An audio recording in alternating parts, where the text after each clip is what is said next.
여기저기 계단이 신기해.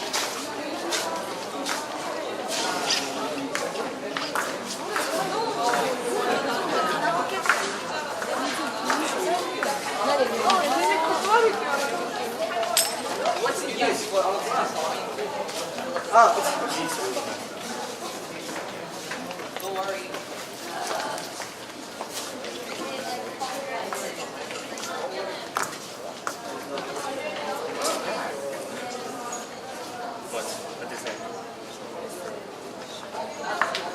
Oh yeah, I think so. Speaking English.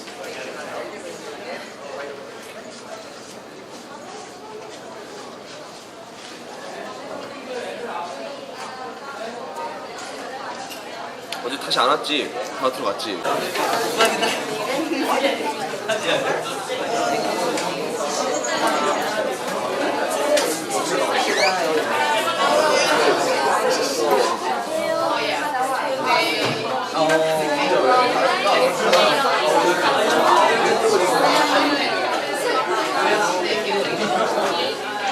어디서 좋아한 거 얼마나? 오빠 이것만 보시고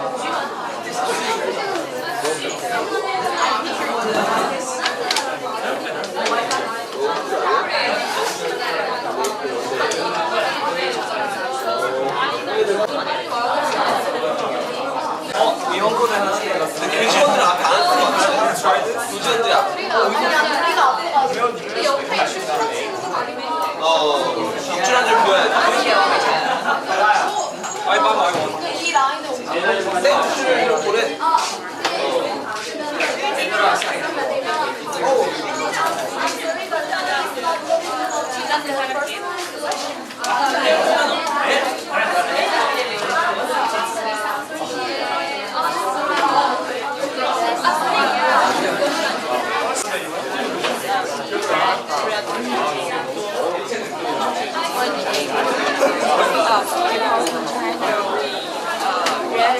rice in the morning. Porridge,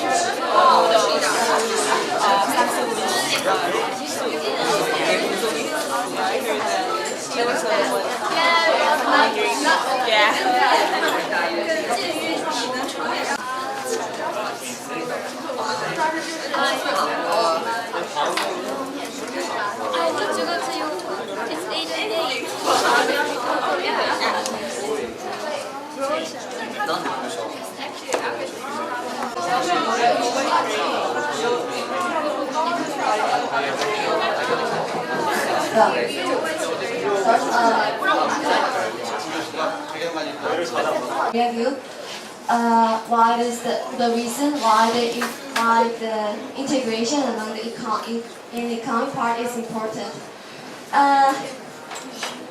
He is a professor for School of Economics and Associate Dean of External Affairs and Development in Shinsen University. He is a guest columnist of several domestic newspapers, and is the General Secretary of Korea Economic Association and independent director of the Korea Housing Finance Corporation. His study and publications are especially focused on Korean domestic economy and the relations between Northeast Asia nations, participation in an economic cooperation model for the Northeast Asia. Please give a big applause for our speaker today, Professor Dolny.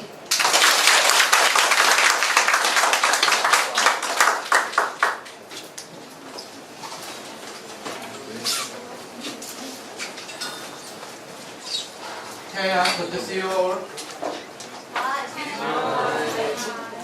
Hello.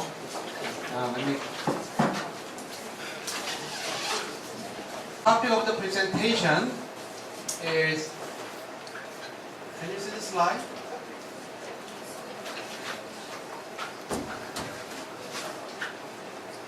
It's global financial crisis and economic integration of East Asia. I will briefly go through the first part of the 2008 global financial crisis, and then I will spend most of my time to talk about East Asian economic integrations.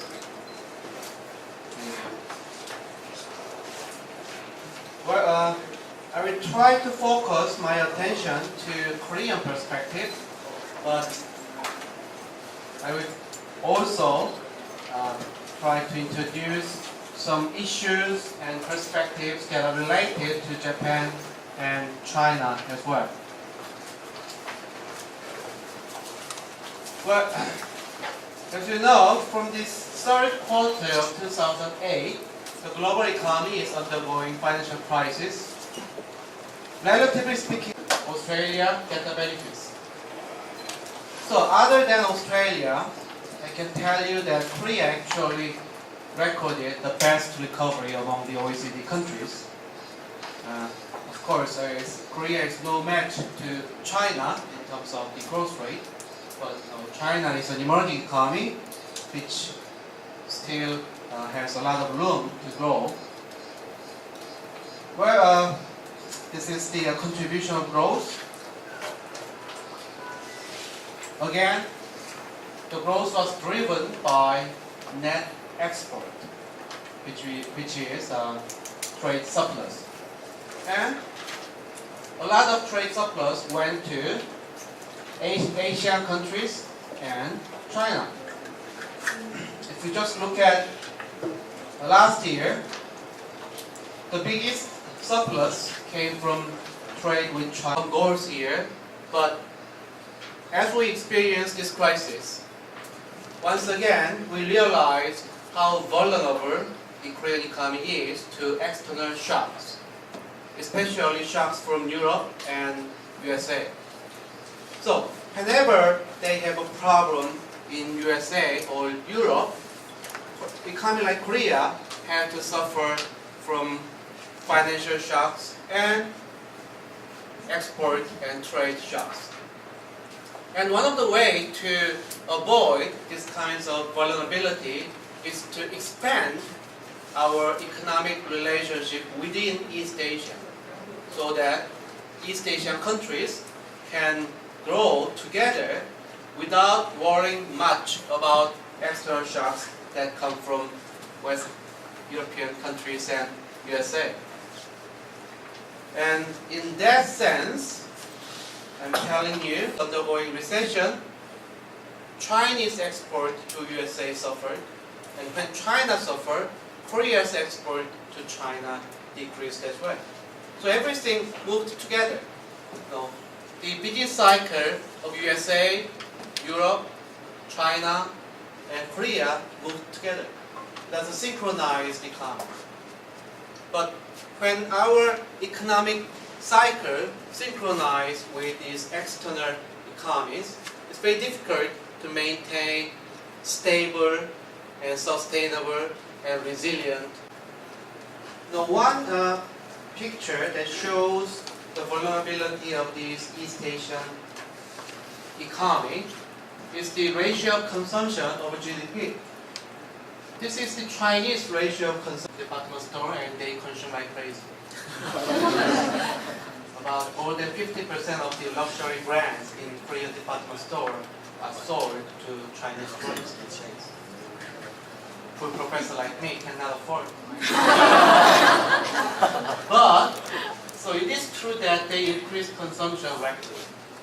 But when you produce goods and service, if you do not consume them at home, what do you need to do? You need to export them.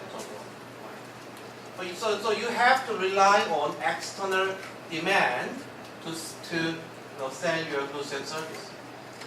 But external demand is fairly abnormal. Consumption over GDP of China is close to 35%. No developing country ever had such a low consumption ratio ever after World War II.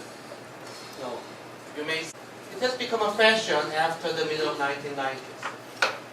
This is the number of RTA, Regional Trade Agreement, notified to WTO. And you see 4. What happened in 1994? In 1994, round, there is no more multilateral negotiation going on. After the Uruguay round, we are supposed to have DDA. Are you familiar with DDA? Doha Development Aid. So this was supposed to be done sometime like 10 years ago. But we never could start DDA. The leadership in WTO is still very weak to persuade all the member countries to join DDA. So there was a great deal of disappointment after Uruguay has to be the best choice to East Asian countries which depended heavily on trade. So we achieved our economic growth mostly by depending on trade. And trade can be promoted when we have multilateral negotiations such as DDA. So this has the best choice. But as this first choice is not available, that's why we went for Korea-USA FTA. And now we are in the middle of Korea-China FTA. So it is the second best choice. Second best choice. So that's why in international trade, we usually refer FTA deal as the theory of the second best.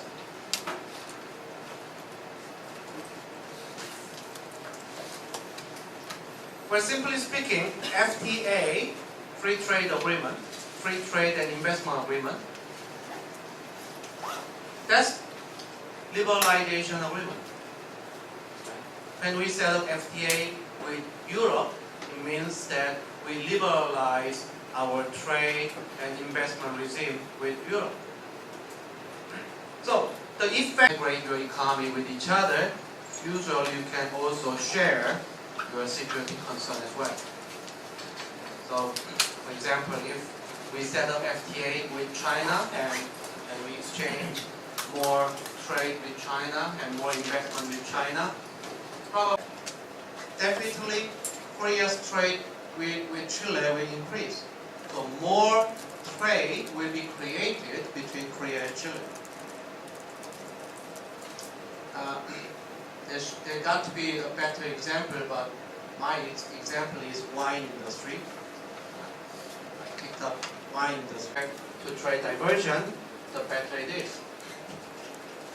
And most of the Korea's FTA so far had this positive effect.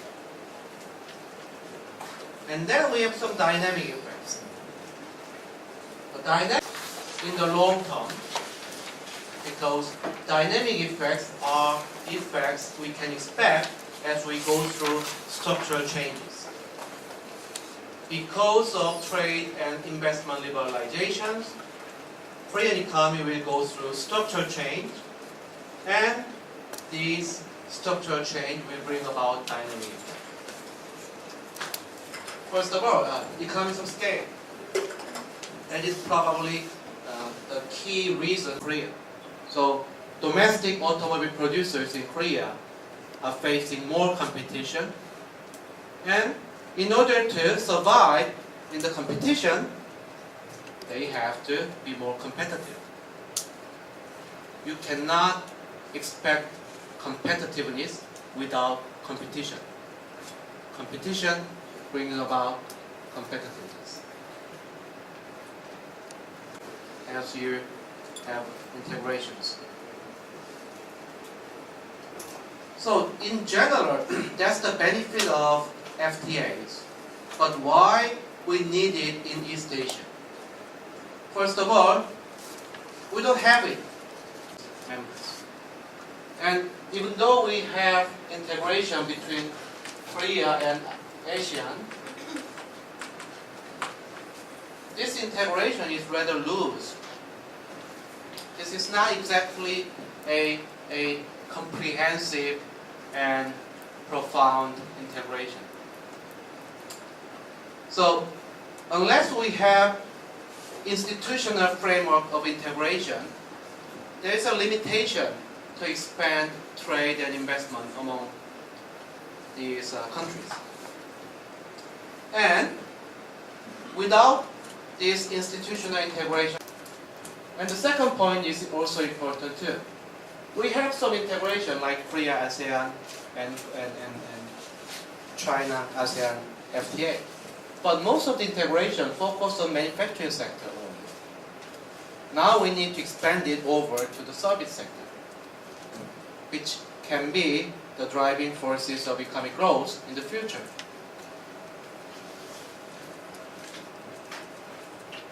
Well, still taking the very first step of FTA. Once we have free trade, then we need to unify our customs to achieve custom union, and then we need to allow free mobility of labor and capital. Europe is in trouble because they integrated with each other. But their stage is the final stage. We are at the very first stage. Blaming Europe and blaming economic integration at current stage is not appropriate. Covers most of the East Asian countries. And when you have too many fragmented bilateral integrations, it can create a problem. For example, Korea and all the other countries. If Korea have free trade with country A, country B, country C, country D, country E, and if the terms and conditions of these free trades are different, this can make things very complicated. When you do import and export, you have to figure out how, because rules with each of these countries can be different, and whenever you set up FTA with specific country, you apply different rules across different industries. So for example, when you export automobile to country B, you have to apply 10% tariff, but when you do it with country A, maybe you have to apply 20% tariff. Maybe there's other conditions that can actually facilitate our goal of easier and more trade among members.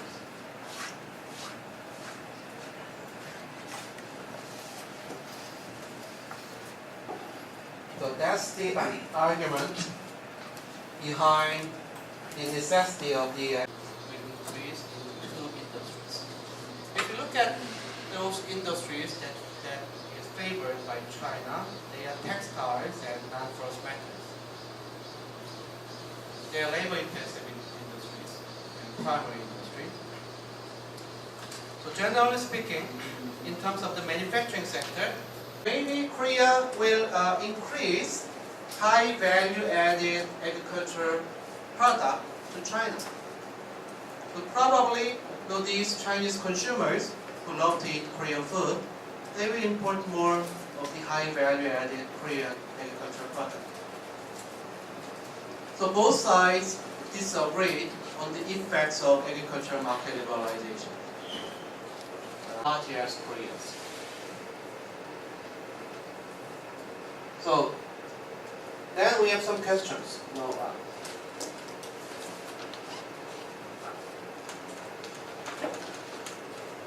So Korea's GDP increase will be bigger than Chinese GDP increase. And in many industries, Korea's export will increase bigger than the Chinese export. It doesn't mean that China will experience loss. China will have gain, but Chinese gain can be smaller than the Korean gain. Both sides will gain. But anyway, so why industries to upgrade its industrial structure and global competitiveness. Now, China is at the stage to upgrade its industrial structure. China cannot produce labor-intensive, low-price commodities forever. Now it's about time that China needs to upgrade its industrial structure. China needs to produce more high value-added products. China needs to be more competitive in terms of globally. And to do that, China needs to introduce more competition. And Korea can be a perfect partner to do it. Korea has a wide range of manufacturing industries and service industries, which can be challenging to Chinese local companies trying to have FTA with China, ASEAN, China, Korea. And there's another group of countries that is trying to do it with Japan. Lots of FTAs in East Asia. And obviously, China wants to be a leader, and also Japan wants to be a leader too. So, in a way to not exactly counterattack, in a way to respond to TPP deal of Japan, China is more enthusiastic about East Asian FTA deals that focus on ASEAN and Korea. We think, that's what I think. I didn't ask Chinese leaders what they think. We guess that there should be some reason why China is so eager to have it.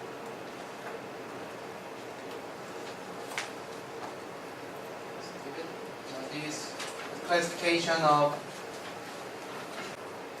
Japan refused. There was no further progress after that. We stopped negotiations.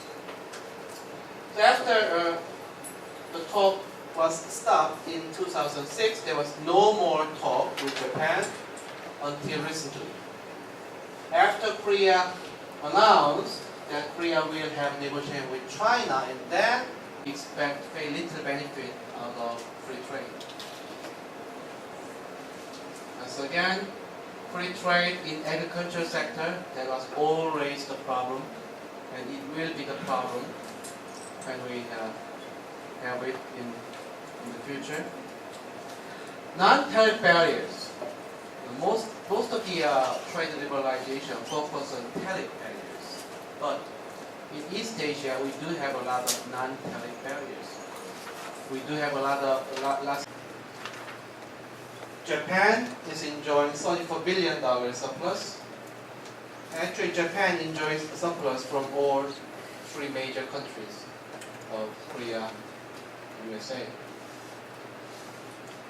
So, we do have substantial amount of trade imbalance in East Asia, and this is chronic and structural. It does not change over time. We do have this chronic trade imbalance. So, people worry that if we liberalize our trade more, then probably we will worsen this imbalance problem.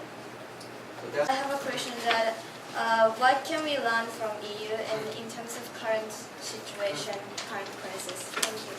Thank you. Thank you for asking that question. Actually, I needed to explain a little bit more over this slide, but I skipped it because I didn't have enough time.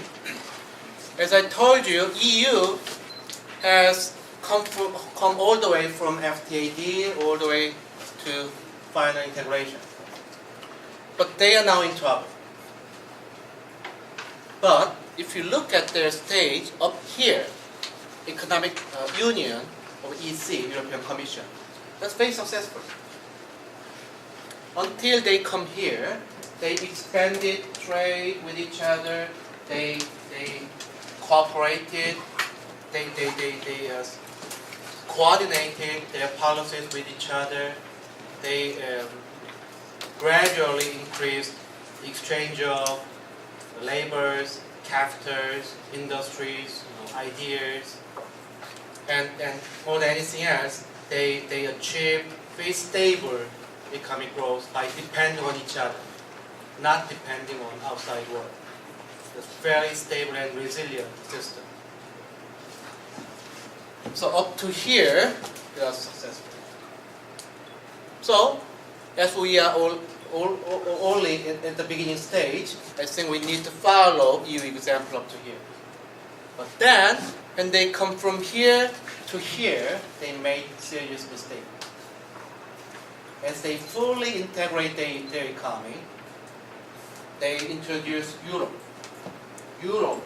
Introduction of euro was the final stage of their integration. They removed each other's currencies, and they unified their monetary policy. So now it is the European Central Bank who set interest rate and exchange rate of the whole European countries. But as they integrate euro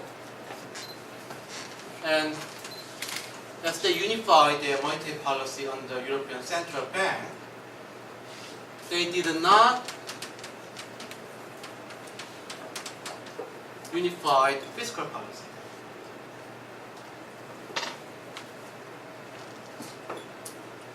Without unifying fiscal policy, they unified monetary policy. And they knew that this was a problem. So in 1999, when they are trying to introduce euro, they set up a deal called Maastricht deal. According to that deal, they are supposed to follow a very strict rule of fiscal policy.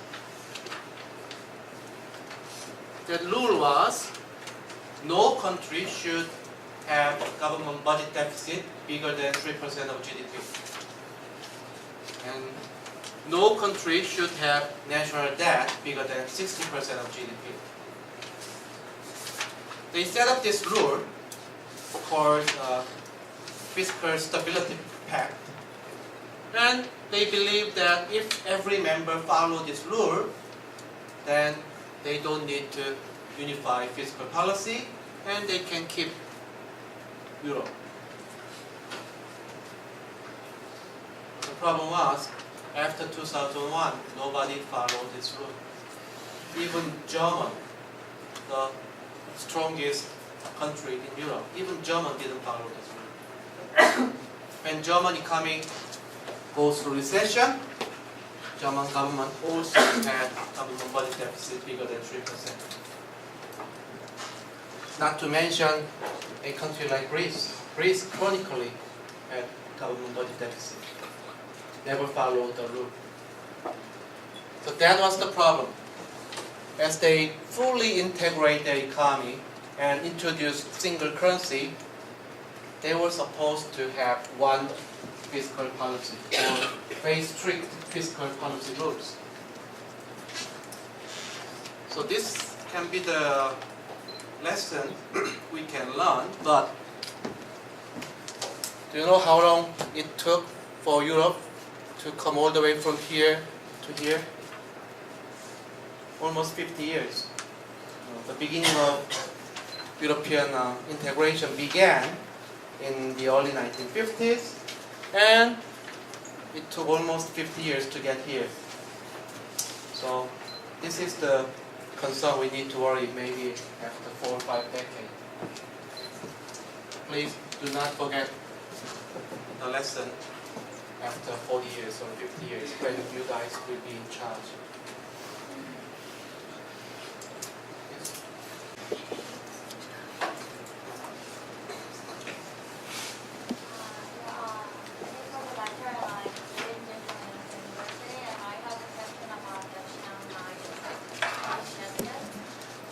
I don't see any benefit or interest for Japan, China, or even Korea to do that thing because they cannot borrow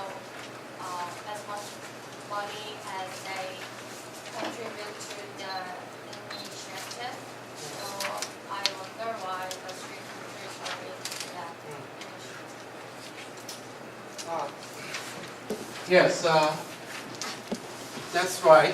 Compared to their contribution, Japan and China have smaller right to draw the money. Right? So maybe you are right that, relatively speaking, Japan and China is kind of victimized in this structure. However, what is the goal of CMI? The goal of CMI is to achieve stability, financial stability in East Asia. In terms of financial stability, Japan and China are much superior to the other East Asian countries. China is holding more than $3 trillion of foreign exchange reserve. $16 billion compared to $3 trillion is almost nothing. Japan also has more than $1 trillion foreign exchange reserve. So again, 16 billion is nothing to the foreign exchange reserve Japan accumulated. So the amount of withdrawal does not matter that much to China and Japan. To China and Japan, it's much more important to have stability in East Asian region. If Asian countries, if Korea goes through financial crisis, it can be a bad thing to Korea, to China and Japanese economy as well. It can be a bad thing for economic integration and economic co-prosperity in East Asian region. So to China and Japan, it's not the amount of money that matters, but it is stable growth in East Asian region, where they have to play a leadership role.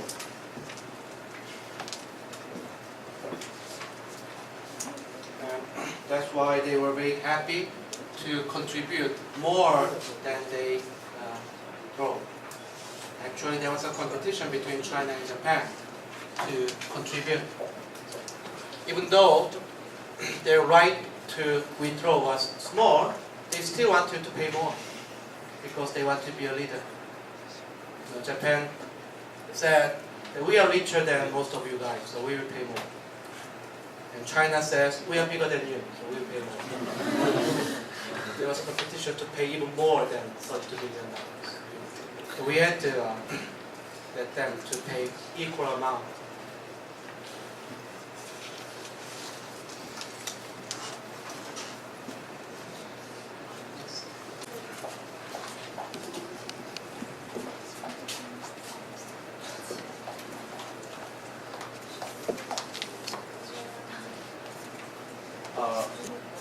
Hello, my name is Sung Young Chan from US University, and thanks for your great lecture.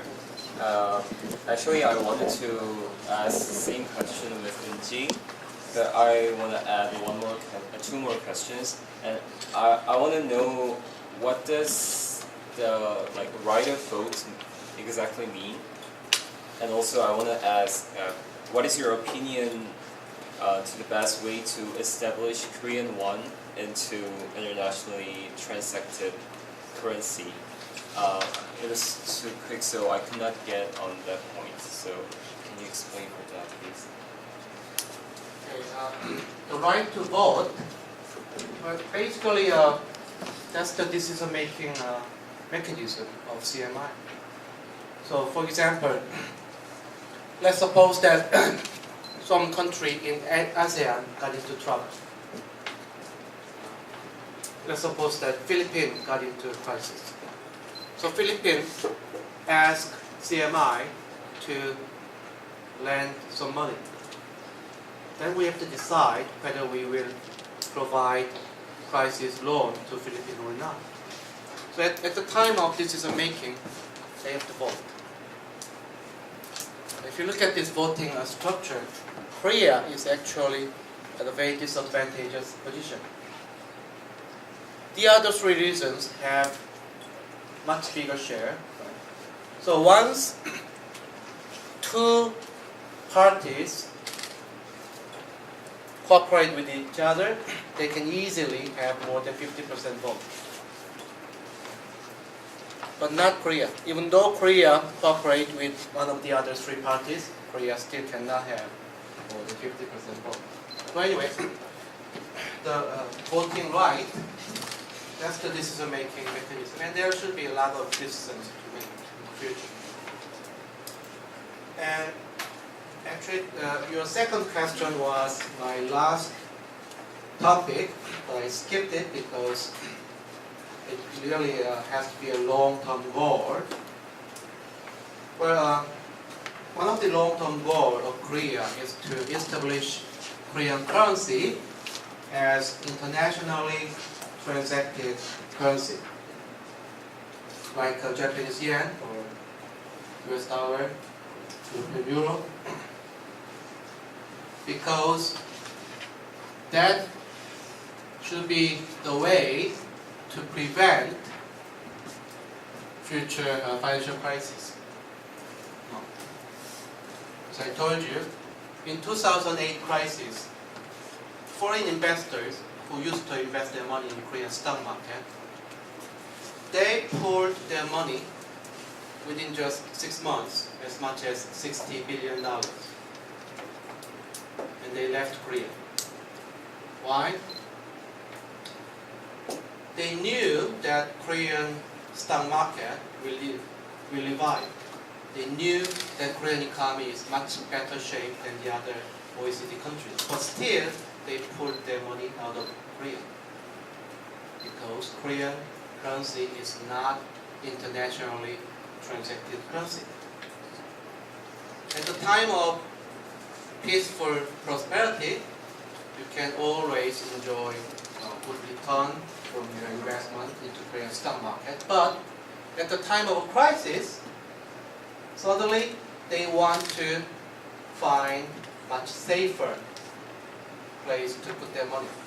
And Korean stock market is not such a safe place because eventually Korean money is not internationally transacted. With Korean money, there's nothing you can do internationally. So that's why whenever we have crisis, especially financial crisis, we do experience great deal of volatility in our capital market.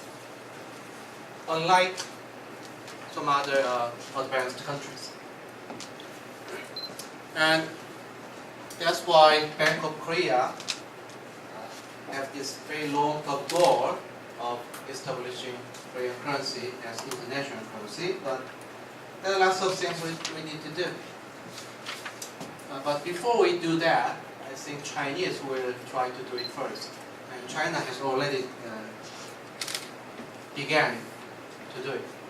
Chinese government is trying to set Chinese renminbi as international currency. There are stages to do it, and one of the first stage is to increase international trade settlement in your local currency. And China encouraged to do it.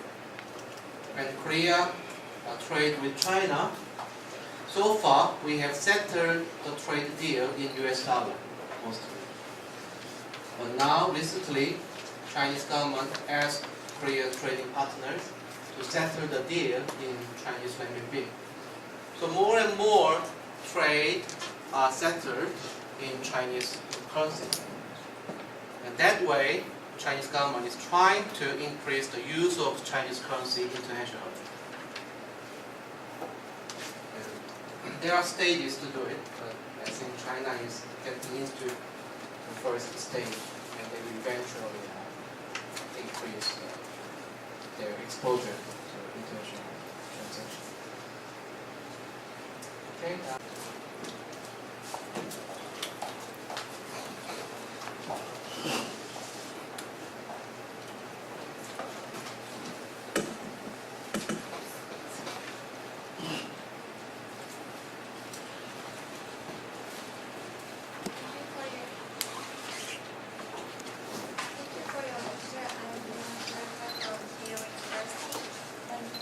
I want to ask a question about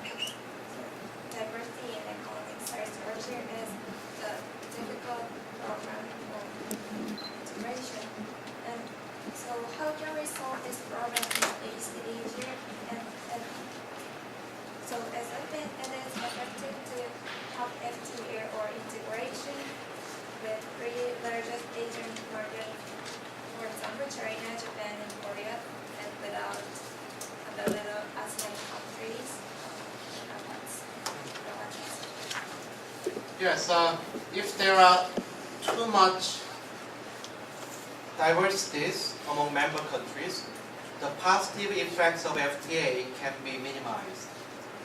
So actually it's better to have FTA with a country that is similar with each other. So that's why, for example, German and France look pretty much similar with each other. So when they have free trade with each other, there are lots of things that they can trade with each other. Both German and France, German can export automobile to France, and France can export automobile to German. German can export wine to France, France can export wine to Germany. They can do it because they are similar with each other. They are similar in terms of production, they are similar in terms of consumption, they are similar in terms of income level.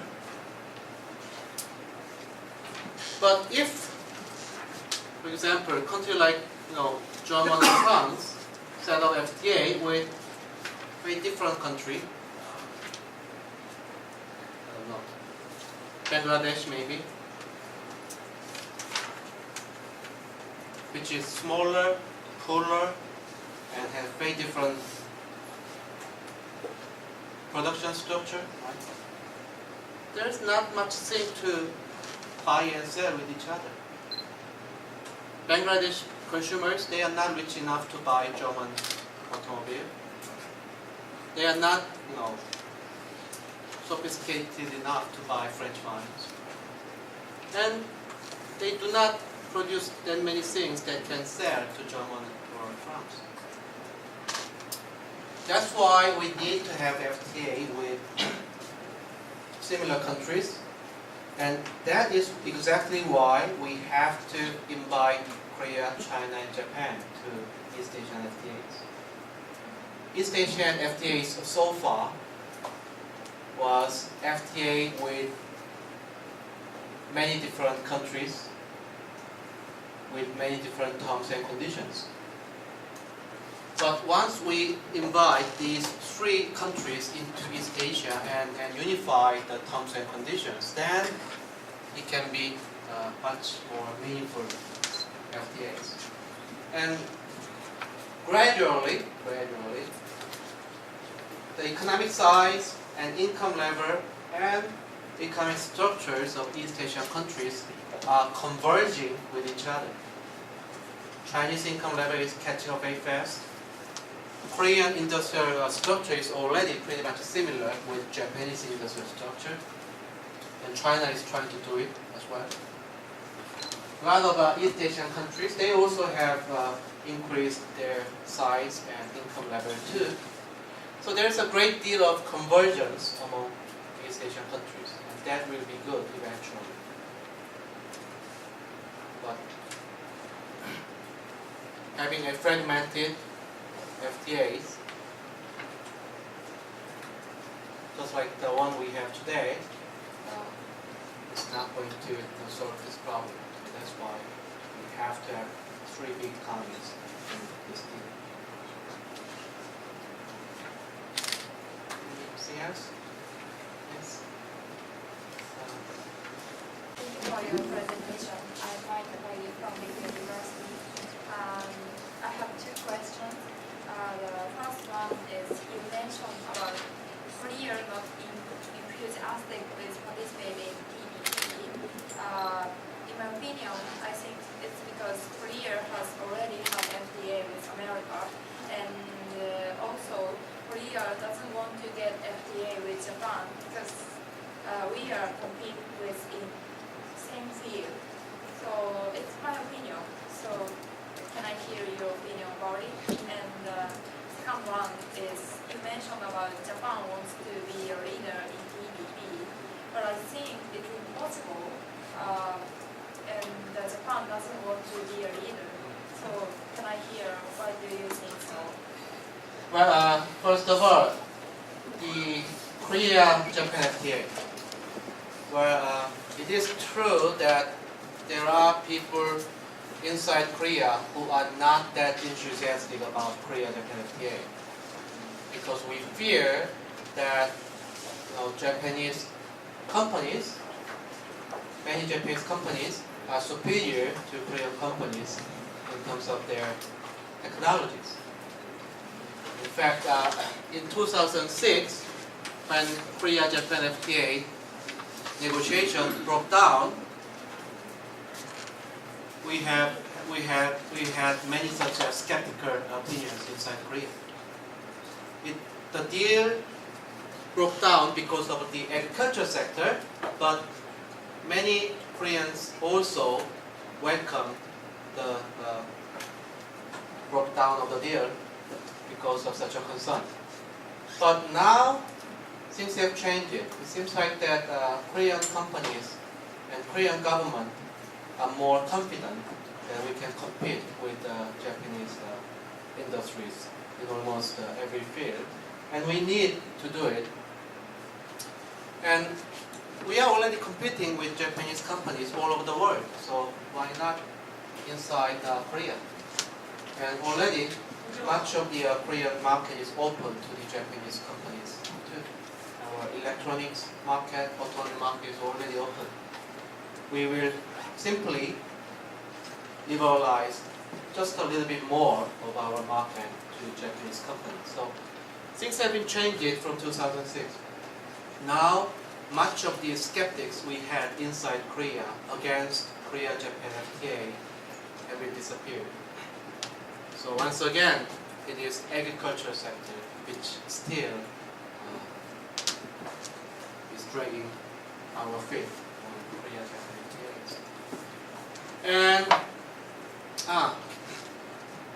does Japan want to be a leader at TPP? Frankly speaking, I'm not quite sure. But there is a voice inside Japan that TPP is necessary for Japan to maintain its influence over this Pacific area, and also to respond to the possible FTA of Korea-China. We know that opinions inside Japan is divided with regard to TPP. There are strong voices inside Japan who oppose TPP, and once again, it's because of the agriculture sector. But I have met Japanese economists, and actually most of the economists that I met said that Japan needs TPP. Maybe I have met economists who agree with me all the time, but they usually agree that Japan needs TPP. Maybe politicians will have a different ideas. Economists generally agree that Japan needs TPP.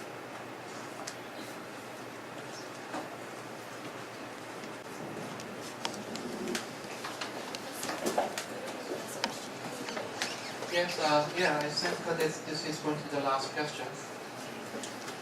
I'm getting hungry and we should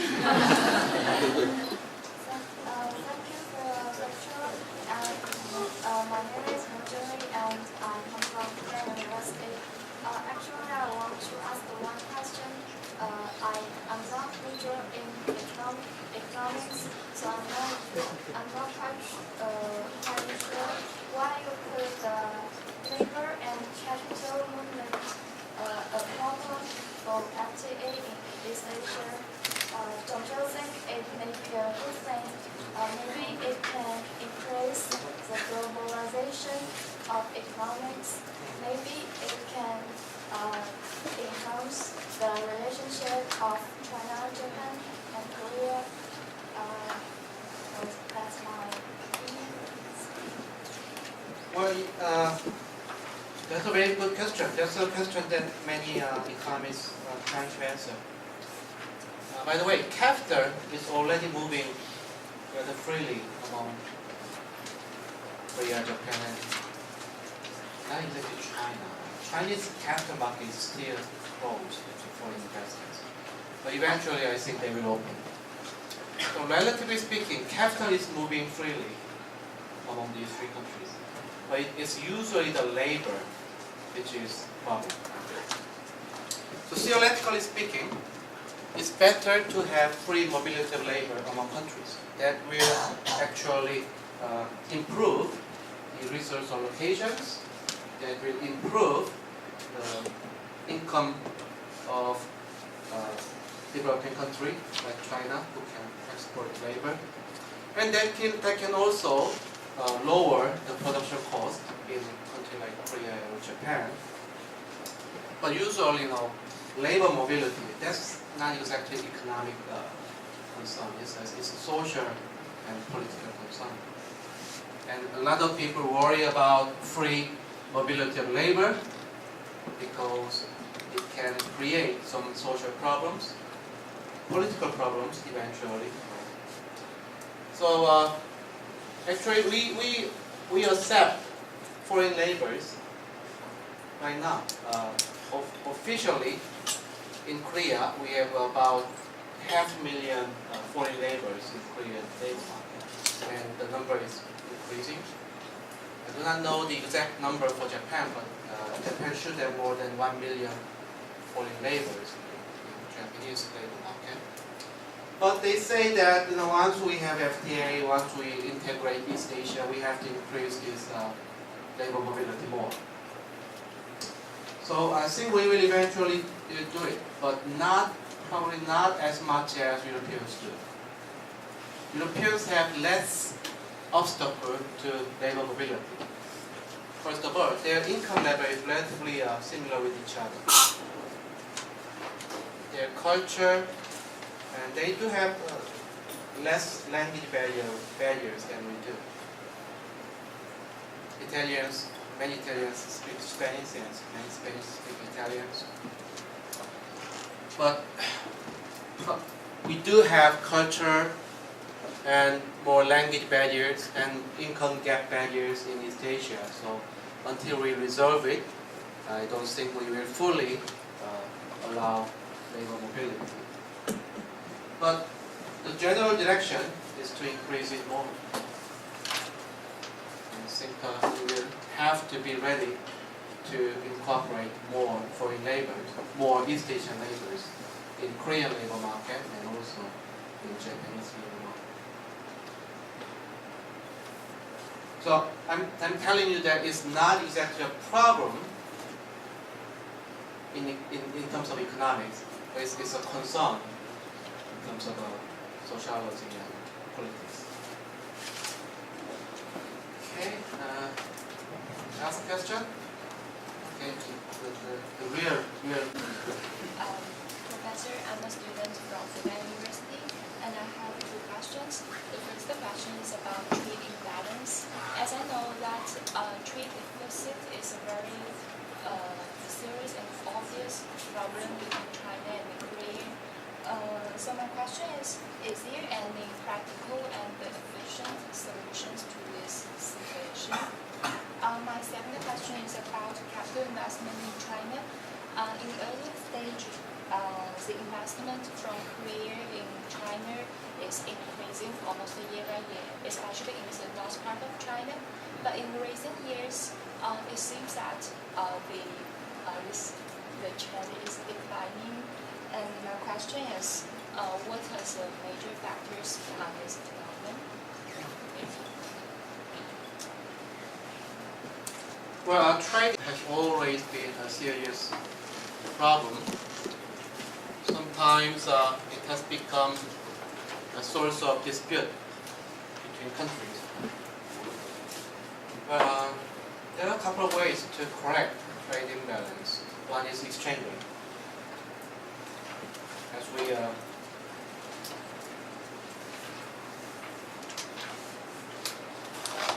change exchange rate, or as we allow exchange rate to move freely according to the market forces, usually exchange rate movement can correct trade imbalance to a certain degree. Look at trade imbalance between China and USA.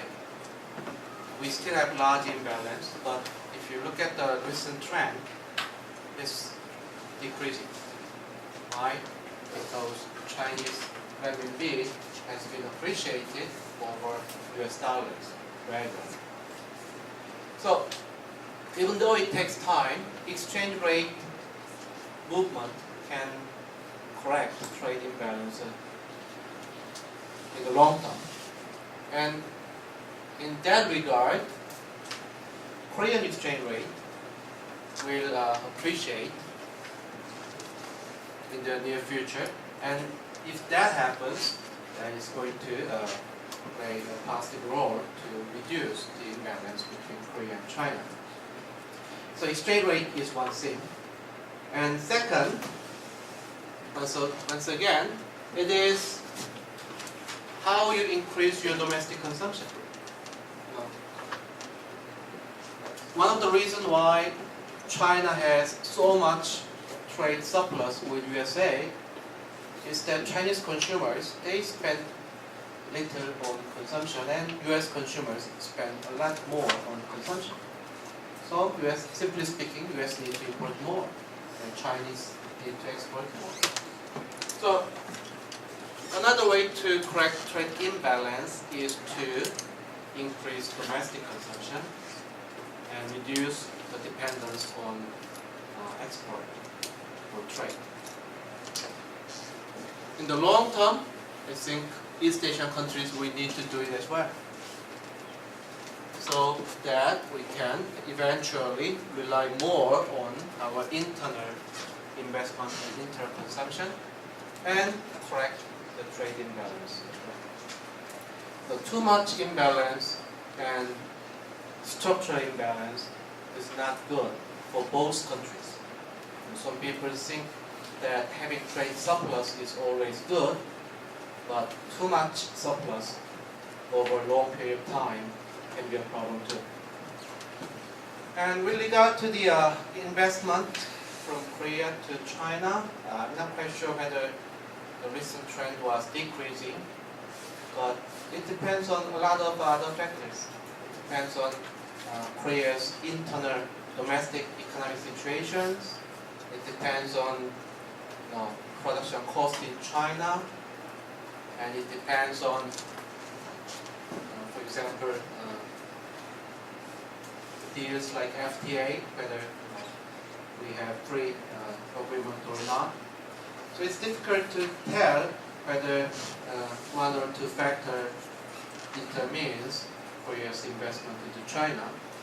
But generally speaking, China has always the important destination for Korea's overseas investment. Actually, it is the second largest destination next to USA.